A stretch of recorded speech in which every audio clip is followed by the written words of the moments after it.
Hi students, welcome back to UPSC Environment Previous Year Question Series. In this section, we will do all PYQ of environment and uh, some questions of biology also. So our first question is, consider the following programs: afforestation and development of wasteland. Afforestation क्या होता है कि जो हम plantation वगैरह करते हैं, forest वगैरह लगाते हैं, वो एफोरेस्टेशन होता है। एंड डेवलपमेंट ऑफ वेस्टलैंड, जो वेस्टलैंड होती है उसको कैसे डेवलप करोगे आपकी वो एनवायरनमेंट फ्रेंडली बने।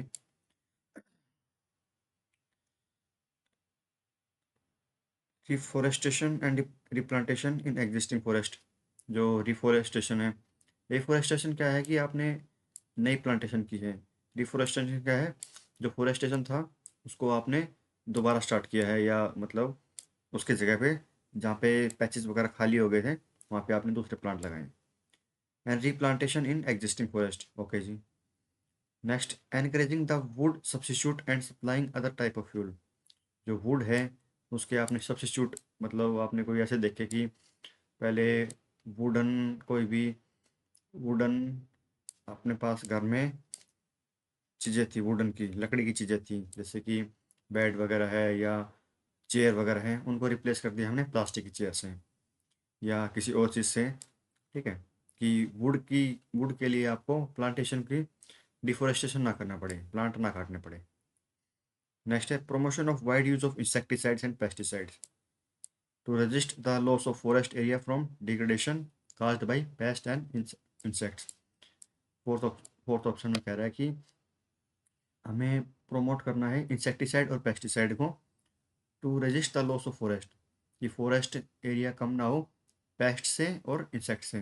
पेस्ट क्या होती है, जो मतलब लीव्स वगैरह पे बैठ के और उनको ईट करती है, उनको खा जाती है। और उसके लिए क्या है, वो कह रहा है कि इंसेक्टिसाइड और पेस्टिसाइड को हमें बढ़ाना है। ठीक है, तो लास्ट में क्या पूछ रहा है, the national forest policy of 1988 include, जो नेशनल फॉरेस्ट पॉलिसी है गवर्नमेंट की 1988 की, उसके अंदर कौन कौन से टारगेट लिए गए हैं। ठीक है, तो एफोरेस्टेशन तो होता ही है।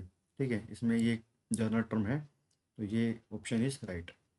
नेक्स्ट, रिफॉरेस्टेशन भी है उसके अंदर, कि आपको फॉरेस्टेशन दोबारा लगाना है और रिप्लांटेशन करनी है, जहाँ पैचेस वगैरह का खाली हो गए, प्लांट कहीं से कट गए होंगे तो वहाँ पे नई प्लांटेशन करनी है। ठीक है, थर्ड है एनकरेजिंग द वुड सब्सिट्यूट, अब लकड़ी को काटना आपको कम करना है और उसके दूसरे आप सब्सिट्यूट ढूंढो ताकि आप वुड को रिप्लेस कर सको। Okay, this option is also right.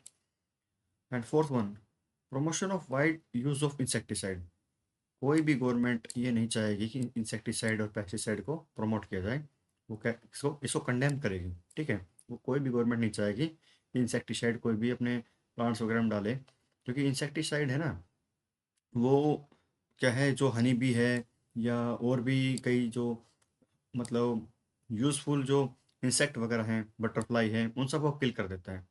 इससे क्या है, जो पोलिनेशन प्रोसेस होता है प्लांट्स का, कि एक प्लांट के पोलन ग्रेन्स दूसरे प्लांट पे ट्रांसफ़र करते हैं, वो सारे इंसेक्ट वगैरह भी किल मर जाते हैं।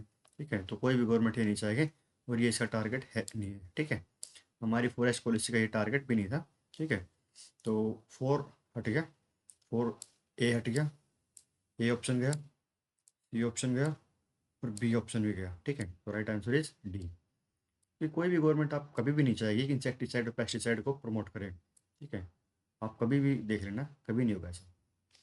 नेक्स्ट क्वेश्चन,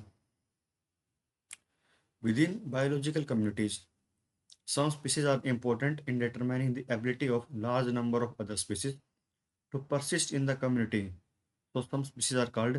अभी ये कह रहा है कि विद इन बायोलॉजिकल कम्युनिटी, ये कोई भी बायोलॉजिकल कम्युनिटी है।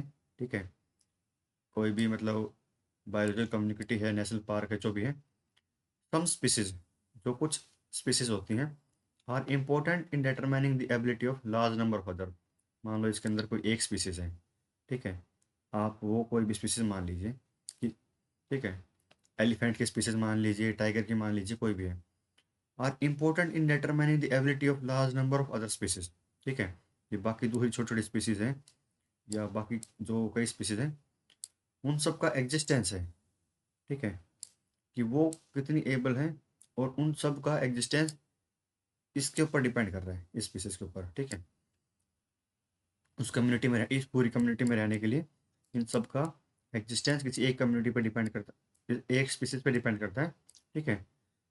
तो उस स्पीसीज क्या बोलते हैं, उस स्पीसीज को बोलते हैं थ्रेटेंड स्पीसीज। तो नहीं बोलेंगे क्योंकि वो स्पीसीज खुद थ्रेटेंड होगी तो बाकी सबके लिए क्या कर पाएगी, कुछ नहीं कर पाएगी, ठीक है।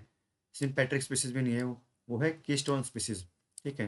कीस्टोन क्या है कि बहुत ही इंपॉर्टेंट स्पीसीज होती है, जैसे एलिफेंट वगैरह की स्पीसीज है या टाइगर वगैरह की किसी हैबिटेट के अंदर, तो बाकी स्पीसीज का जो सर्वाइवल है उसके ऊपर डिपेंड करता है, वो बोलते हैं कीस्टोन स्पीसीज, ओके। तो राइट आंसर इज ए।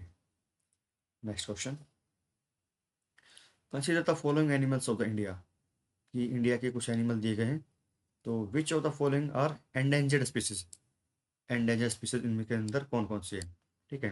तो कौन कौन सी कैटेगरी होती है, एक होता है वल्नरेबल, सबसे पहले होता है एक्सटिंक्ट इन वाइल्ड, जो वाइल्ड के अंदर एक्सटिंक्ट हो चुकी है, ठीक है, ऐसी स्पीसीज होगी।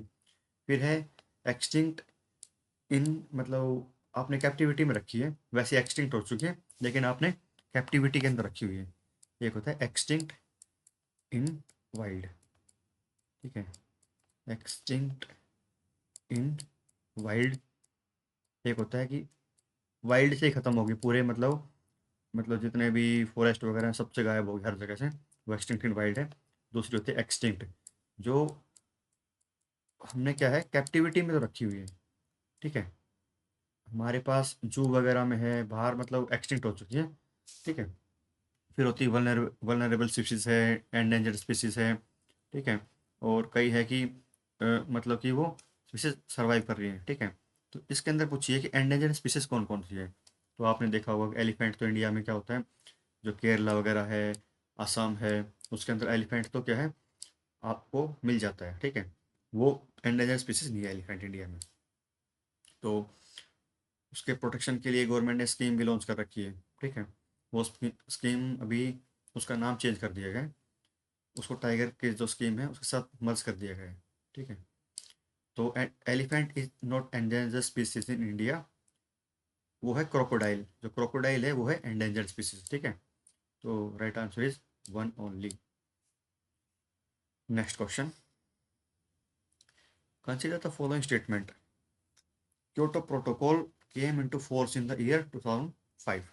जो क्योटो प्रोटोकॉल है, क्योटो कहाँ पे है, क्योटो है जापान में एक जगह, उसका एक प्रोटोकॉल है, वो फोर्स में कब आया, 2005 के अंदर, ठीक है। नेक्स्ट है Kyoto protocol deals primarily with the depletion of ozone layer. वो कह रहा है कि प्राइमरली जो क्योटो प्रोटोकॉल है वो ओजोन लेयर के लिए, ठीक है। नेक्स्ट कह रहा है methane as a green house gas is more harmful than the carbon dioxide, ठीक है। Next, which of the statements given are correct, इनमें से कौन सी स्टेटमेंट करेक्ट है। तो हमें पता है कि जो क्योटो प्रोटोकॉल है वो इनिशियलाइज किसमें किया था, 1997 में, 1997 में इनिशियलाइज किया फर्स्ट फेज में। और क्या है वो फोर्स में कब आया, 2005 में, ठीक है। तो यहाँ पे फोर्स पूछा हुआ है, ना कि कब इनिशियलाइज किया था, कब इनिशियली मतलब वो स्टार्टिंग की थी। तो फोर्स में 2005 में आया था, statement is right. Next statement, Kyoto protocols deals primarily with the depletion of ozone layer, no, Kyoto protocol deals primarily with green houses gases, यहाँ ओजोन लेयर की जगह आएगा ग्रीन हाउसेज गैसेज, ठीक है। जो ग्रीन हाउस गैसेज कौन सी है, CO2 है, मीथेन है, और क्या है जो वेपर वगैरह है, ग्रीन हाउस गैसेज, ठीक है, जिसकी वजह से हमारा एनवायरनमेंट है वो कंटिन्यूस उसका टेम्परेचर इंक्रीज होता जाता है इंस्टेड ऑफ ओजोन लेयर, ठीक है। Second statement is wrong. Third statement, methane as a green house gas is more harmful than the carbon dioxide. तो ये जो कंपैरिजन वगैरह होता है ना कि कौन सी ज़्यादा जो ग्रीन हाउस गैसेज हैं उसके अंदर सबसे ज़्यादा हार्मफुल कौन सी है, नेक्स्ट कौन सी है, तो उसके अंदर क्या है, methane is more harmful than carbon dioxide. ये स्टेटमेंट भी राइट है, फर्स्ट भी राइट है, तो right answer is B, okay. Next question, consider the following statements, following दो स्टेटमेंट दे रखी है, उससे बात पूछ रखा है which of the statement are correct, दोनों में से कौन सी ठीक है, ठीक है जी। First statement is clean development mission in respect of carbon credit is one of the Kyoto protocol mechanism. जो क्योटो प्रोटोकॉल था 2005 का, ठीक है, उसका ये पूछ रहा है कि उसके अंदर कार्बन क्रेडिट था, किसी एक सरकार को या किसी एक मतलब ऑर्गेनाइजेशन को कोई कार्बन क्रेडिट दिया जाता था कि आपने इस ईयर या आपने जो टारगेट थे कार्बन के इमिशन के, उस टारगेट से आप नीचे हैं, ठीक है, तो आपको क्रेडिट मिलेगा, ठीक है, या एक टाइप से लोन है या आपको मतलब रिमुनरेशन वगैरह मिलेगा, ठीक है।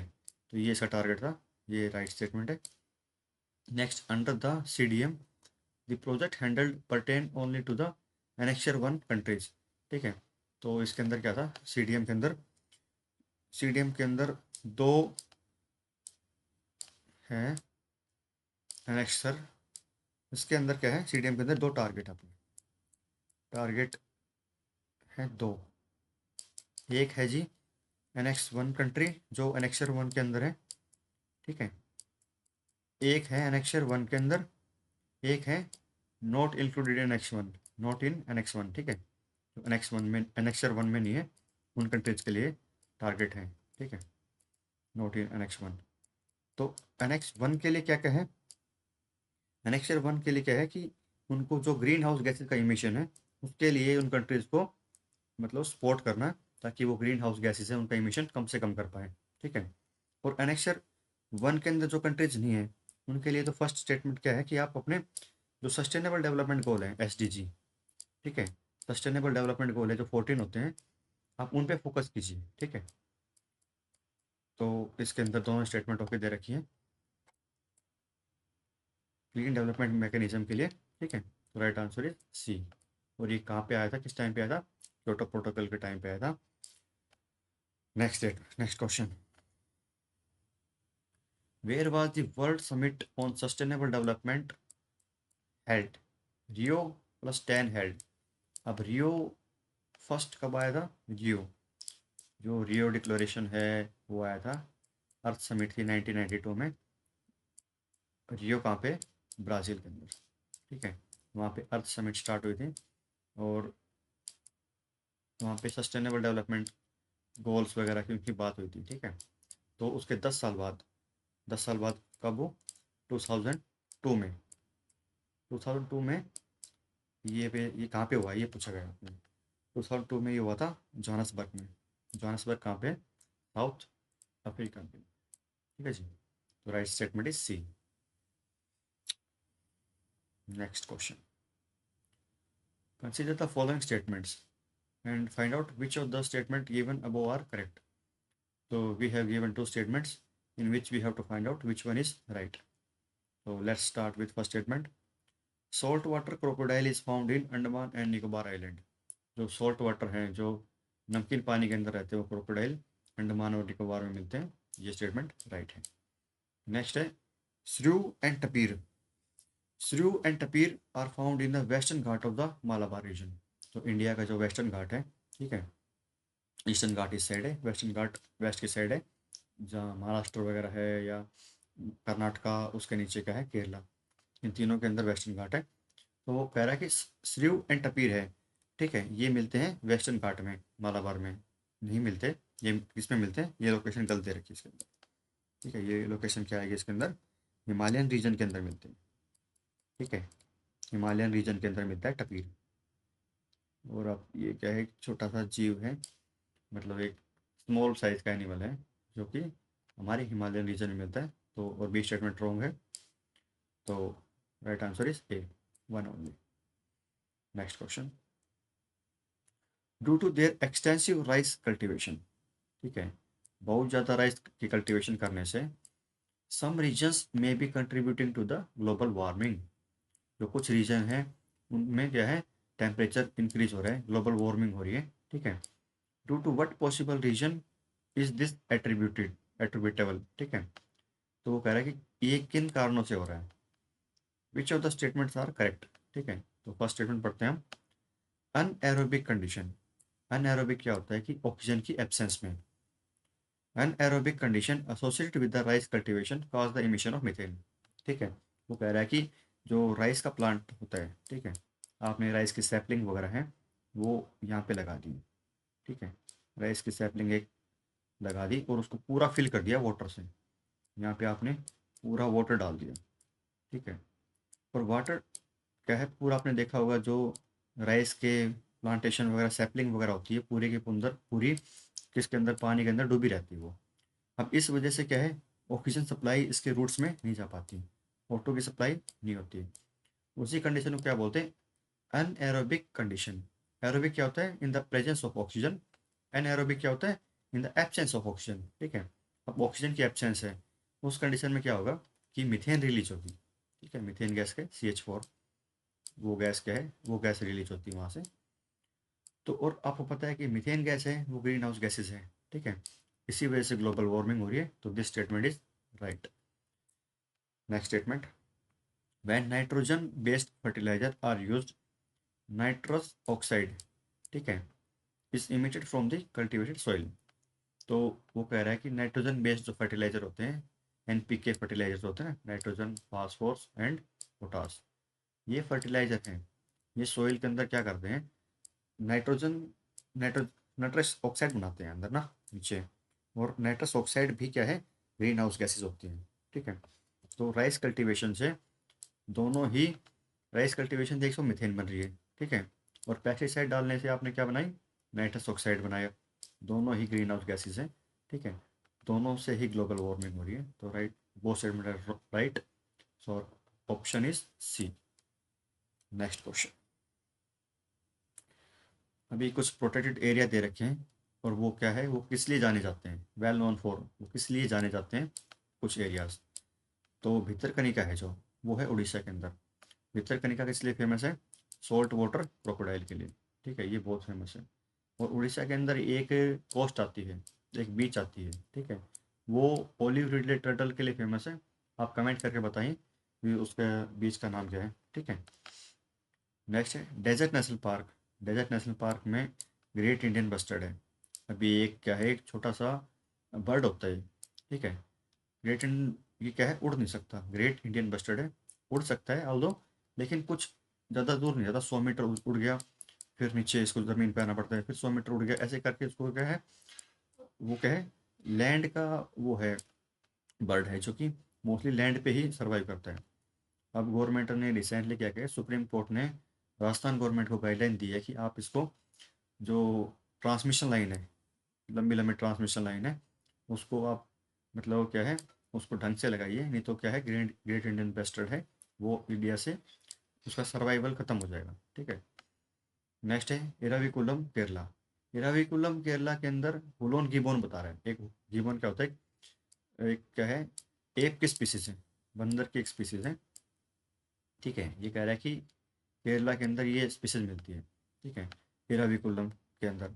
जो इराविकुलम है, ये एरिया किस लिए फेमस है, वहाँ पे मिलती है एक नीलगिरी तहर। नीलगिरी एरिया है ना, तो नीलगिरी तहर नाम से एक स्पीसीज मिलती है, नीलगिरी तहर।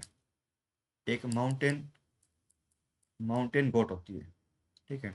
और ये आपने ऐसी ऐसी जगह पे देखी होगी कि जो माउंटेन है, जिसकी स्लोप बहुत ही स्टीप है, उसके ऊपर आपको ये नीलगिरी तहर है, मतलब ये जो गोट है, बकरी है, वो वहाँ तक पहुँच जाती है, ठीक है। और यहाँ इसके अंदर ये इराविकुलम है, ये नीलगिरी तहर के लिए फेमस है, ना कि होलोन गिबन के लिए, ठीक है। तो first two options are right, third one is wrong, ठीक है। Then our statement B is right. Now moving to next question, consider the following statements, which of the statement are correct. तो दो statement दी हुई हैं, इनमें से आपको correct बतानी कौन सी, ठीक है। Biodiversity hotspots are located only in tropical regions. क्या ऐसा पॉसिबल है, जहाँ ओनली स्टेटमेंट दे दियो, उस स्टेटमेंट पे ही आप एक बार थोड़ा सा डाउट करना। ओनली इन ट्रॉपिकल रीजन, या टेम्परेट जो रीजन होते हैं उसके अंदर बायोडाइवर्सिटी हॉटस्पॉट नहीं है क्या, है वर्ल्ड के अंदर बहुत सी जगह, ठीक है। तो this statement is wrong, first one is wrong. Moving to next statement, India has 4 biodiversity hotspots, eastern Himalayas, western Himalayas, western Ghats and Andaman Nicobar. It is very known fact that India have 3 biological hotspots in which Western Himalayas is not involved. ठीक है, तो क्या है, eastern Himalaya, western Ghats and Andaman Nicobar, ये 3 hotspot reason India के अंदर, western Himalayas नहीं है। तो second statement is also wrong. तो right option is D, neither one and nor two, दोनों में से कोई भी सही नहीं है। Moving on to next question, consider the following statement, the boundaries of national park are defined by legislation. ठीक है, वो कह रहा है कि नेशनल पार्क होता है जो हमारे, उसकी बाउंड्री किससे डिसाइड होती है, किसी लेजिस्लेशन लेजिस्लेशन से। ठीक है, लेजिस्लेशन मीन्स कोई एक्ट वगैरह है, उससे आपकी वो नेशनल पार्क की बाउंड्री डिफाइन होती है। ठीक है, तो this statement is right because it is defined in wild life protection act 1972। उसके अंदर ये क्या है, उसकी बाउंड्रीज डिफाइंड है कि नेशनल पार्क की बाउंड्री कौन सी होगी, उसके अंदर कौन कौन से रीजन है। ठीक है, this statement is right. Next, a biosphere reserve is declared to conserve a few species of flora and fauna। तो बायोस्फीयर रिजर्व है वो फ्लोरा की, मतलब प्लांट्स की, और फोना की, एनिमल्स की कुछ स्पीसीज को ही कंजर्व करता है, conserve a few species of flora and fauna. Okay, तो ये स्टेटमेंट क्या है, रॉन्ग है। तो बायोस्फीयर रिजर्व है वो किसको कंजर्व करता है, वो इकोसिस्टम को कंजर्व करता है, पूरे इकोसिस्टम को, उसके अंदर सारी स्पीसीज आ गई। ठीक है, फ्यू नहीं, ऑल स्पीसीज। ठीक है, क्योंकि पूरे इकोसिस्टम को कंजर्व करता है, ना कि कुछ फ्यू स्पीसीज को। ये हटाओ, फ्यू हटते के साथ ही ये पूरे इकोसिस्टम को कंजर्व करता है, चाहे इसमें कितनी फ्लोरल स्पीसीज हो, कितनी फोना स्पीसीज हो। ठीक है, तो second statement is wrong. Next one, in a wild life sanctuary limited biotic interference is permitted. तो वाइल्ड लाइफ सेंचुरी है, उसके अंदर लिमिटेड इंटरफेरेंस है वो परमिटेड है। ठीक है, सेंचुरी के अंदर आपने जोन देखे होंगे, कोर जोन है, ठीक है, बफर जोन है, और क्या है, इंटरफेरेंस जोन है। ठीक है, 3 जोन है आपके। ठीक है, तो इसके अंदर क्या है, कोर जोन के अंदर कोई एक्टिविटी इन्वॉल्व नहीं होती। ठीक है, कोर जोन के अंदर, और जो इंटरफेरेंस जोन है इसके अंदर कुछ एक्टिविटी अलाउड है। फिर एक ट्रांजिशन जोन है, ट्रांजिशन जोन में क्या है कि कोर जोन और इसके बीच में ट्रांजिशन है। ठीक है, तो क्या करें, लिमिटेड बायोटिक इंटरफेरेंसेस परमिटेड, कुछ एक्टिविटी परमिटेड होती हैं, जैसे कि जो वहाँ की लोकल जो लोकल क्या बोलते हैं कम्युनिटी है, वो वहाँ से कुछ है जो माइनर फॉरेस्ट प्रोडक्ट है वो ले सकती है, जो छोटे छोटे प्रोडक्ट होते हैं ना, जैसे टेंडू लीव्स वगैरह है, हनी है, वो सब वहाँ से एक्सट्रैक्ट कर सकती है। But they can not they can not damage that sanctuary. Okay, so third statement is also right, second one is wrong, and our option is C is right. Next question, a pesticide which is chlorinated hydrocarbon is spread on the food crop. वो कह रहा है कि एक pesticide है जो chlorinated है, उसके अंदर क्लोरीन है और हाइड्रोकार्बन से बना है। ठीक है, वो फूड क्रॉप्स के ऊपर स्प्रे कर दिया। ठीक है, the food change is food crop, सबसे पहले वो क्रॉप के ऊपर है, फिर वो रैट ने मतलब खाया उसको, फिर वो स्नेक ने खाया, फिर वो हॉक है, हॉक क्या है, ईगल या मतलब हॉक है, उसने वो खा लिया। In this food chain the highest concentration of the pesticide, जो ये पेस्टिसाइड आपने स्प्रे किया था उसकी concentration would accumulate in which of the following, किसके अंदर जाके जमा होगी। ठीक है, तो ये जो ट्रॉपिक लेवल है, ये ऐसे ट्रॉपिक लेवल है। ठीक है, सबसे पहले क्या है, सबसे पहले उसने दे रखा है फूड क्रॉप। ठीक है, ये क्रॉप है जिसके ऊपर आपने पेस्टिसाइड स्प्रे कर दी। नेक्स्ट है रैट ने इसको खा लिया क्रॉप को, और रैट को खा लिया फिर किसने, स्नेक ने। स्नेक आ गया थर्ड ट्रॉपिक लेवल पे। पोस्ट ट्रॉपिक लेवल पे क्या है, जो टॉप कार्निवर है, हॉक या ईगल। ठीक है, उसके ऊपर है हॉक, उसने स्नेक को खा लिया। ये पूरी फूड चेन दे रखी है, first trophic level, second trophic level, third trophic level and fourth trophic level. तो एक प्रोसेस होता है बायो अकोमुलेशन, बायो अकोमुलेशन। ठीक है, बायो अकोमुलेशन में क्या है कि जो टॉप मोस्ट ट्रॉपिक लेवल पे कोई एनिमल होता है या स्पीसीज होती है, अकोमुलेशन, उसके अंदर उसकी जो इंटेस्टाइन वगैरह है, उसके अंदर हाईएस्ट पेस्टिसाइड मिलता है। ठीक है, instead of first second trophic level third, इनसे ज़्यादा ही मिलेगा। ठीक है, इसी प्रोसेस को बोलते हैं बायो अकोमुलेशन। ठीक है, तो होक है उसके अंदर हाईएस्ट बायो अक्यूमुलेशन मिलेगा, सारा पेस्टिसाइड इसके अंदर जाके जमा होगा। ठीक है, ये एक बहुत बड़ा रीज़न है कि इंडिया से जो होक है, ईगल है, उनकी सारी स्पीसीज हैं, रेड वल्चर ईगल है, ठीक है, रेड वल्चर है, वो सब क्या है चले गए, वो क्या है एक्सटिंक्ट हो गए इंडिया से। उसका रीज़न भी यही है। तो इंडिया में पेस्टिसाइड वगैरह थे, और एक वो क्या था, एसिलोफिनैक है ना, एसिलोफिनैक जो काऊ वगैरह को दी जाती है, उसकी वजह से क्या है, जब काऊ की डेथ हुई तो उसके बाद ईगल ने उसको खा लिया, तो क्या है किडनी फेलियर हो जाता है इनका। टॉप मोस्ट जो कार्निवर होते हैं इनका किडनी फेलियर होने से वो मर जाते हैं। ठीक है, तो right answer is D. Next question, India is party to Ramsar convention. Ramsar convention क्या है, 1971 के अंदर ईरान में एक जगह है रामसर, 1971 में वहाँ पे कन्वेंशन हुआ था ईरान में। ठीक है, उस कन्वेंशन के बारे में बता रहे हैं। वो कन्वेंशन में बता देता हूँ किसके बारे में था। वो कन्वेंशन था जी वेटलैंड के लिए।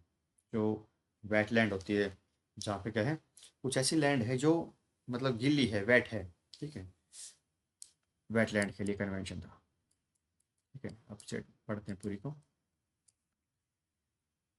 India is party to Ramsar convention, India Ramsar convention की पार्टी है एक, and has declared many areas as Ramsar sites. India ने बहुत से साइट है उनको रामसर साइट डिक्लेयर कर रखा है। Which of the following statement best describe as to how we should maintain this site in the context of this convention. ठीक है, तो कह रहा है कि आप इनके कंटेक्स्ट में कैसे इन साइट को मेंटेन करते हो। ऑप्शन पढ़िए और राइट आंसर बताइए।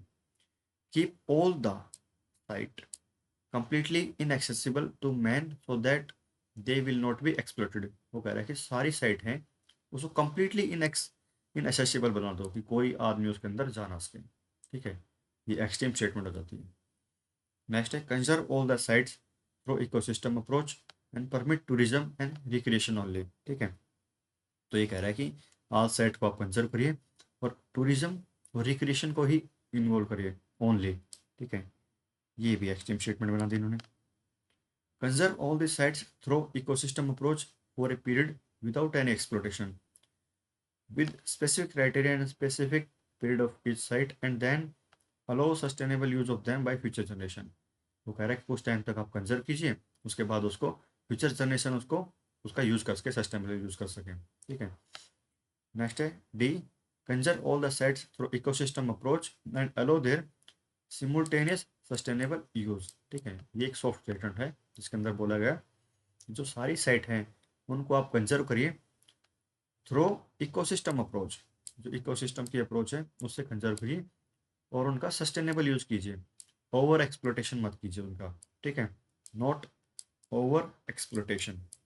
ठीक है, नॉट ओवर एक्सप्लोटेशन, जस्ट और सस्टेनेबल यूज कीजिए कि आपको जितनी ज़रूरत है और उतना ही यूज कीजिए, ओवर यूज ना कीजिए। ठीक है, तो ये स्टेटमेंट क्या है, डी इज राइट। बाकी क्या है, तीनों एक्सट्रीम स्टेटमेंट होती है जिसके अंदर ऑल द फैक्ट लिख दिया या ओनली लिख दिया। ठीक है, तो ये तीनों एक्सट्रीम स्टेटमेंट है, ए बी सी, और D is right answer. Next question, what are the possible limitation of India in mitigating the global warming. जो इंडिया है वो ग्लोबल वार्मिंग को लिमिट नहीं कर पा रहा है, उसको रोक नहीं पा रहा है। ठीक है, तो उसकी पॉसिबल लिमिटेशन क्या क्या है, एंड इन इमीडिएट फ्यूचर, निकट भविष्य में कौन सी उसकी लिमिटेशन वगैरह है। First one is appropriate alternate technology are not sufficiently available. India के अंदर जो अल्टरनेट टेक्नोलॉजी है, ठीक है, कि जिनकी वजह से ग्रीन हाउस गैसेज का इमिशन ना हो, तो ग्लोबल वार्मिंग ना हो, वो इंडिया के अंदर अवेलेबल नहीं है। तो ये क्या है, राइट स्टेटमेंट है। Next, India can not invest huge funds in R&D। जो रिसर्च एंड डेवलपमेंट है उसके अंदर इंडिया ह्यूज फंड नहीं लगा सकता, इंडिया के अंदर फंड की कमी है। तो second statement is also right. Third one is many developed countries have already set up their polluting industry in India. ठीक है, ये स्टेटमेंट कितनी एक्सट्रीम है कि बहुत सी डेवलप्ड कंट्रीज हैं उन्होंने इंडिया के अंदर पोल्यूटिंग इंडस्ट्रीज पहले से ही सेटअप कर रखी हैं। ठीक है, इंस्टॉल कर रखी हैं। तो इंडिया कभी नहीं चाहेगा या कभी ऐसा अलाउ भी नहीं करेगा कि कोई भी डेवलप्ड कंट्री इंडिया के अंदर पोल्यूटिंग इंडस्ट्री एस्टैब्लिश करे। ठीक है, तो third one is wrong. Third wrong होने से डी गया और सी गया। ठीक है, और ये दोनों सॉफ्ट स्टेटमेंट है ऊपर वाली। ठीक है, तो right answer is A. Next question,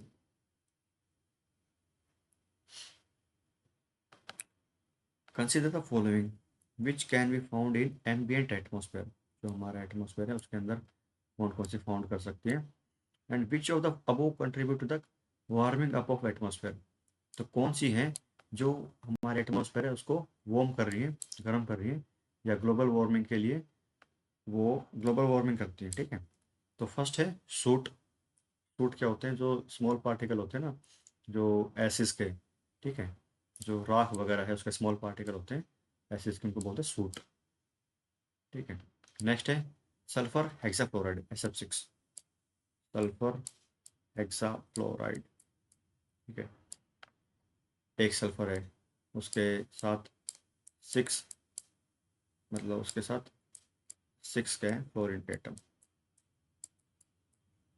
5 6, 3 2 5 और 1 6। ठीक है, नेक्स्ट है वाटर वेपर। और वाटर वेपर भी आप क्या है, मैं बता देता हूँ यहाँ पे, वाटर वेपर से भी ग्लोबल वार्मिंग होती है। ठीक है, क्योंकि वो कार्बन डाइऑक्साइड गैस को क्या है, जो इनकमिंग रेडिएशन होती है इंडिया, कहीं भी इनकमिंग रेडिएशन जो होती है उसको ट्रैप कर लेती है। ठीक है, उसको जो रेडिएशन आ रही है उसके लिए तो वो वाटर वेपर है, वो क्या है, पेंट्रेट कर सकते हैं, लेकिन जब वो यहाँ से वापस जा रही है उनको ये वापस नहीं जाने देती है, वहाँ पे ट्रैप कर लेती है। ठीक है, इसलिए ये सूट भी, सल्फर हेक्साफ्लोराइड भी, और वाटर वेपर, तीनों के तीनों से ही क्या है, हमारी वार्मिंग अप हो रही है एनवायरनमेंट की। तो डी स्टेटमेंट इज राइट। ठीक है, नेक्स्ट क्वेश्चन,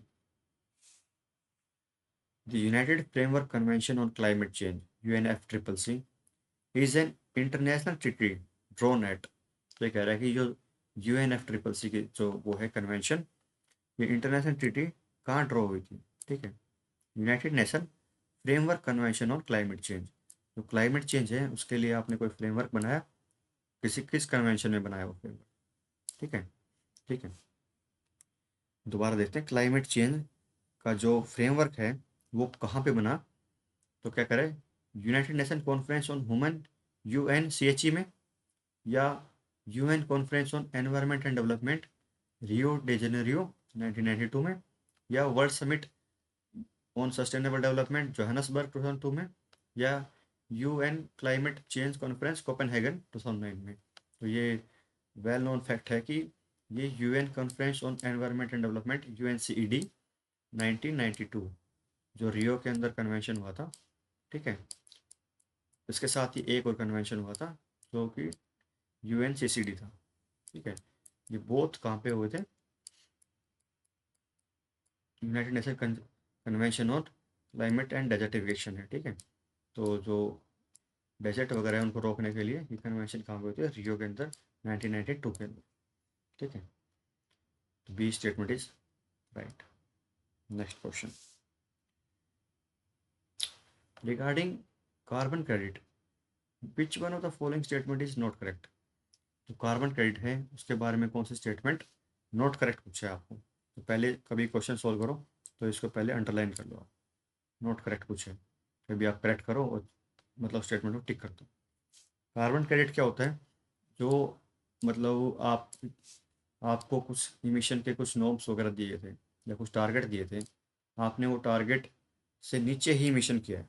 आपको टारगेट मिला था 20 का, कि आप 20 यूनिट आप इमिट कर सकते हो। ठीक है, लेकिन आपने क्या करी, सिर्फ 10 यूनिट ही इमिट की, तो आपको क्रेडिट मिल जाएगा कि आपको 10 जो यूनिट थी वो आप कैरी फॉरवर्ड कर सकते हो, या उसके लिए आपको मतलब कुछ भी बेनिफिट मिलेगा। ठीक है, इसको बोलते हैं कार्बन क्रेडिट। तो फर्स्ट स्टेटमेंट है, the carbon credit system was ratified in conjunction with the Kyoto protocol. तो कार्बन क्रेडिट सिस्टम में ये कह रहा है कि क्योटो प्रोटोकॉल के टाइम पे आया था। ठीक है, next statement, carbon credit are awarded to the countries और group that have reduced green house gases below their emission quota. आपको कोई इमिशन का कोटा मिला था। ठीक है, 20 का कोटा मिल गया था आपको। ठीक है, आप 20 इमिट कर सकते हो, आपने उससे कम किया। ठीक है, नेक्स्ट है C, the goal of the carbon credit system is to limit the increase of carbon dioxide emission. तो CO2 है उसका इमिशन कम करने के लिए आपको लिमिट दी गई है, ठीक है, इसे कम लिमिट करो। नेक्स्ट है carbon credits are credit at a price fixed from time to time by united nation environment programme, UNEP, ठीक है। वो कह रहा है कि यूएनईपी इसका प्राइस डिसाइड करती है कि आपको कितने पे वो कार्बन क्रेडिट बेचना है। आपने जो ये कंज्यूम नहीं किया, 10 यूनिट कंज्यूम नहीं की, तो इसका आपको क्या मिलता है, कार्बन क्रेडिट मिला, ठीक है, मतलब आपको कुछ रुपए वगैरह या कुछ मनी वगैरह मिलता है। आप इसको बेच भी सकते हैं किसी दूसरी कंट्री को। मैंने 10 यूनिट कम करी है, आप इस 10 यूनिट को मैं किसी को सेल कर दूँ, और दूसरी कोई मतलब कंट्री है जिसने क्या है, उसको भी टारगेट 20 का मिला था, या 20 यूनिट ही कर सकते हो कार्बन टू इमिशन, उसने क्या किया, उसने 30 यूनिट कर दी, उसने ये एक्स्ट्रा कर दिया, ठीक है। तो कोटा कितना मिला था उसको, 20 का, उसने 10 यूनिट एक्स्ट्रा कर दी, तो 10 यूनिट उसको कहीं और से परचेज करनी पड़ेगी, किसी ऐसी कंट्री से जिसने अपनी यूनिट कम यूज़ की है, ठीक है, उसी को कार्बन क्रेडिट बोलते हैं। तो अब ये कह रहा है कि इसको जो आपने जो प्राइस है कि ये यूनिट कितने में बेचेगा दूसरे को, ठीक है, इसको united nation environment programme decide करता है, तो ये स्टेटमेंट क्या है, रॉन्ग है, ठीक है। ये यूएनईपी डिसाइड नहीं करता है, कंट्रीज वर्क डिसाइड करते हैं इसके अंदर ना। और यूएनईपी का हेडक्वार्टर कहाँ है, नैरोबी में। नैरोबी कहाँ है जी, नैरोबी है अफ्रीका में, इसका हेडक्वार्टर का है नैरोबी में, और ये फेमस क्वेश्चन है, ठीक है। और उसने नॉट करेक्टली पूछा था, तो दिस स्टेटमेंट इज राइट, ठीक है। बाकी ये तीन तो करेक्ट है, तो इसलिए स्टेटमेंट हटकी है, right answer is D. Next question, human activities in the recent past have caused the increase concentration of carbon dioxide. जो ह्यूमन की एक्टिविटीज़ है, आदमी की एक्टिविटीज़ है, वो उनके उनकी वजह से क्या हुआ, जो कार्बन डाइऑक्साइड गैस है उसकी कंसंट्रेशन बढ़ गई इन द एटमोसफेयर, ठीक है। एटमोसफेयर के अंदर कार्बन डाइऑक्साइड कंसंट्रेशन बढ़ गई, but a lot of it does not remain in the lower atmosphere. वो कह रहा है कि जो एटमोसफेयर में है वो CO2 है, वो लोअर एटमोसफेयर में नहीं रह रही, ठीक है, तो वो जा कहाँ रही है, और which of the statement are correct, उसके बारे में, लोअर एटमोसफेयर नहीं रह रही तो कहाँ जा रही है, ठीक है। It escape into the outer atmosphere, outer stratosphere, ठीक है, लेयर होती है अर्थ की, एनवायरनमेंट की, ठीक है। सबसे पहले ट्रोपोस्फेयर, ट्रोपोस्फेयर, फिर है स्ट्रेटोस्फेयर, फिर है मीसोस्फेयर, फिर है आइनोस्फेयर, इससे बाहर एक लेयर होती है एक्सोस्फेयर की, ठीक है, एक लेयर और ई, ई है एक्सोस्फेयर, ठीक है। Troposphere, stratosphere, mesosphere, ionosphere. Stratosphere के अंदर ओजोन होती है, ट्रोपोस्फेयर के अंदर मतलब ये इसके अंदर अगर ओजोन आ गई तो वो हार्मफुल है, स्ट्रेटोस्फेयर में तो हमें यूवी लाइट से बचा लेगी, ठीक है। अभी क्वेश्चन पे रहते हैं, तो वो कह रहा है कि जो एनवायरनमेंट में हम कार्बन डाइऑक्साइड छोड़ते हैं वो does not remain in the lower atmosphere, वो ट्रोपोस्फेयर में नहीं रह रही, ठीक है। ये लोअर एटमोसफेयर है, सबसे लोअर है, ठीक है, लोअर। तो क्वेश्चन क्या है कि वो इसके अंदर नहीं रह रही तो कहाँ जा रही है, ठीक है। आप स्टेटमेंट पढ़ते हैं, it escape into the outer stratosphere, तो वो कह रहा है कि क्या वो स्ट्रेटोस्फेयर में चली जाती है, ठीक है, देखते हैं इसको। Next, the photosynthesis by phytoplankton in the ocean. जो फाइटोप्लैंक्टन क्या होते हैं, फाइटोप्लैंक्टन्स, प्लांट, छोटे छोटे स्पीसीज होते हैं प्लांट के, जो कि मतलब जो सी का जो वो होता है सरफेस, अपर सरफेस, उसके अंदर छोटे छोटे जो ये प्लांट है, ये क्या है, ऊपर ऊपर घूमते हैं, बिना इनके रूट्स वगैरह नहीं होती, और ये क्या है, उसके जो ओशन फ्लोर होता है ना, ओशन का जो ऊपर वाली साइड है, उसके ऊपर ये कंटिन्यू स्विम करते रहते हैं फाइटोप्लैंक्टन। तो कह रहा है कि in the photosynthesis by phytoplankton in the ocean, ठीक है, क्या ये फोटोसिंथेसिस करते हैं। Next, trapping of air in the polar ice cap, जो आइस कैप है पोल्स में, वहाँ पे जाके ट्रैप हो जाते हैं। तो which one of the statement are correct, इनमें से कौन सी स्टेटमेंट करेक्ट है। अभी क्या होता है, जो CO2 गैस है, CO2 गैस क्या है, ऑक्सीजन से हैवियर है, जो ऑक्सीजन है O2 है, तो O2 के अंदर 16 × 2 32, ठीक है, ये मास है। इसके अंदर क्या है, कार्बन 12 प्लस 32, और 2 तो इसमें भी है, प्लस 32, तो ये क्या हो गया 44 हो गया।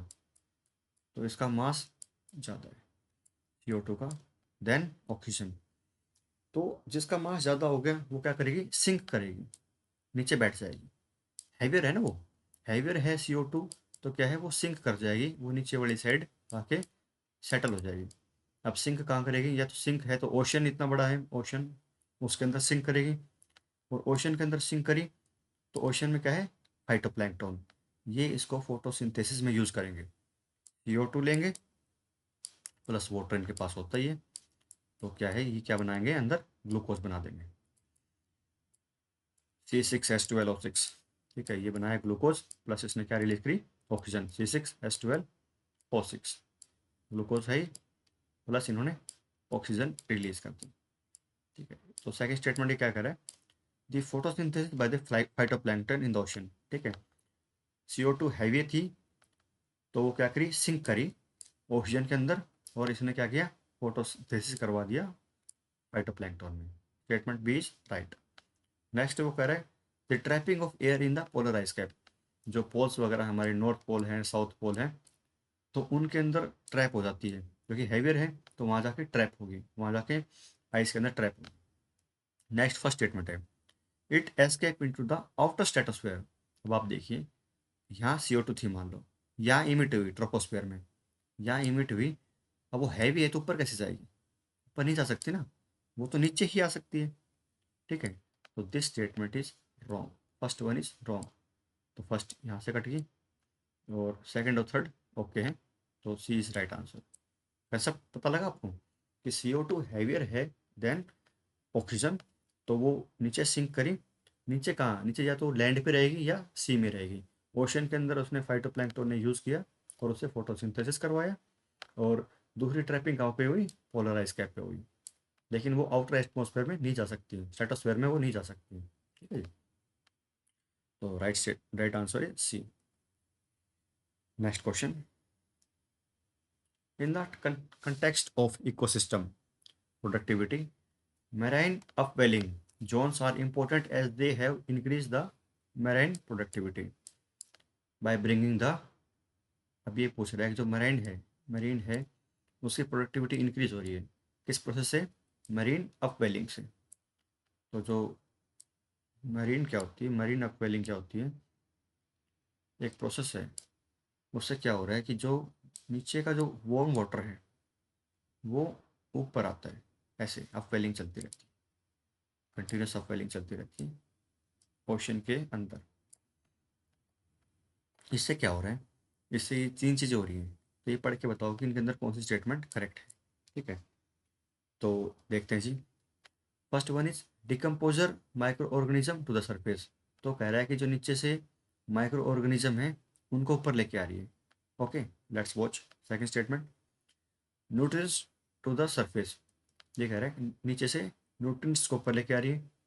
Third one is bottom dwelling organism to the surface, first में भी ऑर्गेनिज्म की बात कर रहा है, थर्ड में ऑर्गेनिज्म की बात कर रहा है। वो कह रहा है कि दोनों में क्या कर रहा है, नीचे से या तो माइक्रो ऑर्गेनिज्म ऊपर लेके आ रहा है, या बॉटम ड्वेलिंग जो नीचे के जो स्पीसीज वगैरह हैं, जो टर्टल वगैरह है उनको ऊपर लेके आ रहा है। तो आपने ये प्रोसेस अगर देखा होगा तो इसके अंदर क्या है कि सिर्फ ये न्यूट्रिएंट्स है ना, उनको ऊपर लेके आता है न्यूट्रिएंट्स को। ठीक है, किसी ऑर्गेनिज्म को ऊपर लेके नहीं आता है इस प्रोसेस में। ठीक है, क्योंकि ये प्रोसेस इतना हैवी नहीं है कि ये न्यूट्रिएंट्स को यहाँ से ऑर्गेनिज्म को पिक करके ऊपर ले आए, सिर्फ यहाँ से न्यूट्रिएंट्स को ऊपर लेके आता है। और अपवेलिंग प्रोसेस से जो फिशेज वगैरह होती हैं, ठीक है, और फिशेज हैं, फाइटोप्लैंक्टन है, जू प्लैंक्टन है, उनको ये क्या है, न्यूट्रिएंट्स प्रोवाइड करेंगे, और इस प्रोसेस में सिर्फ और सिर्फ न्यूट्रिएंट्स ही देंगे। First is wrong, they can not take up micro organism to the surface, they even cannot take up bottom dwelling organism to the surface. Okay, first one and third one is wrong and second one is right, so B is our right answer. Moving on to next question, the formation of ozone layer in the Antarctic region, जो ये अर्थ है इसके अंदर ऊपर वाला zone है जो, वो आर्कटिक रीजन है, नीचे वाला एंटार्क्टिक रीजन। आपने जोन देखा होगा ना, ये इक्वेटर हो गया 0 डिग्री में। ठीक है, 23.5 एंड 23.5 नॉर्थ और साउथ, उसको बोलते हैं ट्रॉपिक रीजन। ठीक है, 23.5 पे, 23.5, 23.5 पे नॉर्थ पे ट्रॉपिक ऑफ कैंसर, साउथ में ट्रॉपिक ऑफ कैप्रिकॉर्न। एंड 66.5, जो 66.5 नॉर्थ से ऊपर और 66.5 साउथ से नीचे। ठीक है, ऊपर का जो 66.5 से ऊपर का जो रीजन है उसको बोलते हैं आर्कटिक रीजन। ठीक है, अब उससे जो नीचे का रीजन है 66.5 साउथ, उससे नीचे का रीजन उसको बोलते हैं एंटार्क्टिक रीजन। तो एंटार्क्टिक रीजन के ऊपर क्वेश्चन है। एंटार्क्टिक में क्वेश्चन क्या है जी? The formation of ozone hole in the Antarctic region has been a cause of concern. जो एंटार्क्टिक रीजन है इसके ऊपर बहुत बड़ा होल है। ठीक है, ओजोन होल है। ओजोन कहाँ पे बताई थी मैंने? फर्स्ट वाले क्वेश्चन में ओजोन मैंने इस क्वेश्चन में बताई थी। हाँ, स्ट्रेटोस्फेयर के अंदर ओजोन है। ठीक है, ट्रोपोस्फेयर, उससे ऊपर स्ट्रेटोस्फेयर, यहाँ पे ओजोन लेयर है जो हमें यूवी, जो अल्ट्रावायलेट रेज आती है सन से, उससे प्रोटेक्ट करती है। ठीक है, इसकी बात हो रही है। ठीक है, the formation of ozone hole in the Antarctic region, तो एंटार्क्टिक रीजन है उसके अंदर ओजोन होल फॉर्म हो रहा है, उसके क्या क्या कारण है? ठीक है, तो पढ़ते हैं फर्स्ट को।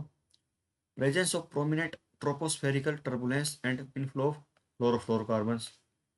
बी पढ़ते हैं, presence of prominent polar front and stratospheric cloud and inflow of chlorofluorocarbon.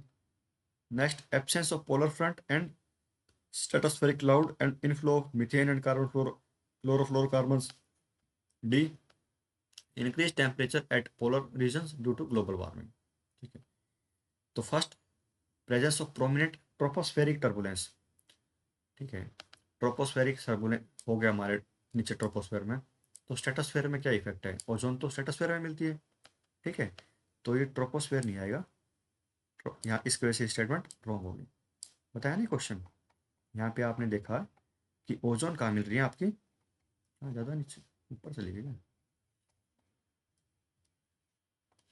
Ozone बताया, ओजोन है स्ट्रेटोस्फेयर में। तो ट्रोपोस्फेयर में कोई भी टर्बुलेंस होते रहे उस पर इफेक्ट नहीं आएगा। ठीक है, तो first statement is wrong. Next, third C पढ़ते हैं, absence of polar front and stratospheric cloud. जो स्ट्रेटोस्फेरिक क्लाउड है उन दोनों की एब्सेंस है और पोलर फ्रंट की भी एब्सेंस है। ठीक है, स्ट्रेटोस्फेरिक क्लाउड का बहुत इंपॉर्टेंट रोल है क्योंकि ओजोन लेयर वहीं पे है। ठीक है, तो third one C is wrong. Next है, increase temperature at the polar region. जो पोल्स हैं वहाँ पे टेम्परेचर इंक्रीज करने से ग्लोबल वार्मिंग होगी। ठीक है, होगी, उससे ओजोन पे क्या इफेक्ट आया? तो डी भी कुछ क्वालिफाई मतलब क्लैरिफाई नहीं कर रहा। Next, B, presence of prominent polar front. जो पोल्स होते हैं वहाँ पे पोलर फ्रंट फॉर्म करते हैं। एंड स्ट्रेटोस्फेरिक क्लाउड, जो स्ट्रेटोस्फेयर है सेकंड लेयर है उसके अंदर क्लाउड फॉर्म करते हैं। And inflow of chlorofluorocarbons. ठीक है, इसमें हो क्या रहा है? जो नाइट्रिक एसिड होता है, नाइट्रिक एसिड है, नाइट्रिक एसिड, जो पोलर स्ट्रेटोस्फेरिक क्लाउड है ना, जो पोलर पोल्स के पास स्ट्रेटोस्फेरिक क्लाउड बनते हैं, इनके अंदर होता है नाइट्रिक एसिड। ठीक है, HNO3, वो रिएक्ट करता है अपने क्लोरोफ्लोरोकार्बन्स के साथ। क्लोरोफ्लोरोकार्बन्स, क्लोरोफ्लोरोकार्बन्स के साथ रिएक्ट करके क्या बनाएगा वो? Chlorine, chlorine gas Cl2। ठीक है, अब ये जो क्लोरीन गैस फॉर्म हो रही है इसी वजह से ही क्या है, अब वो आपने देखा होगा क्लोरीन रिएक्ट करती है ओजोन O3 के साथ रिएक्ट करी और क्या फॉर्म कर देगी? Oxygen O2 plus nascent oxygen. ठीक है, नेसेंट ऑक्सीजन इसने फॉर्म कर दिया। अब ये क्या है? ये तो स्टेबल है O2 एटम, तो O2 स्टेबल है मॉलिक्यूल, और O है जो सिंगल O है ये है नेसेंट ऑक्सीजन। इसको फर्दर और एक ऑक्सीजन और चाहिए तब जाके ये O2 में कन्वर्ट होगी। ये और ऑक्सीजन कैसे लेगी? और ऑक्सीजन फिर ये ओजोन को डिप्लीट करेगी, O3 को डिप्लीट करेगी। ठीक है, तो ये प्रोसेस कंटिन्यू चलता रहेगा। क्लोरीन ने क्या कर दिया? क्लोरीन ने O3 को O2 और नेसेंट ऑक्सीजन में कन्वर्ट कर दिया। ठीक है, इस वजह से ओजोन डिप्लेट होगी। ये पूरा मैकेनिज्म मैंने आपको बता दिया। और हुआ कैसे ये, जो पोलर स्ट्रेटोस्फेरिक क्लाउड है, ठीक है, जो स्ट्रेटोस्फेयर है, सेकंड लेयर है, उसके अंदर जो क्लाउड फॉर्म हुए, उसके अंदर क्या होता है, नाइट्रिक एसिड होता है। नाइट्रिक एसिड और क्लोरोफ्लोरोकार्बन ने रिएक्ट करके क्या बनाया, क्लोरीन गैस बनाई। क्लोरीन गैस ने ओजोन के साथ मिलकर क्या बनाया, O2 और नेसेंट ऑक्सीजन। ठीक है, अब नेसेंट ऑक्सीजन को क्या चाहिए, फर्दर एक एटम चाहिए ऑक्सीजन का। ठीक है, तो फिर एटम कहाँ से लेगा, फिर वो O3 को ब्रेक करेगा। तो ये प्रोसेस कंटिन्यू चलता रहेगा और अपनी पूरी ओजोन लेयर है, जो O3 की लेयर है, ओजोन की लेयर है, वो डिप्लीट होती जाएगी। ठीक है, तो B is our right answer. ठीक है, so we have completed 20 questions of environment, and in which I clarify most of the concept of environment. So we will do our next video. Stay tuned. Bye.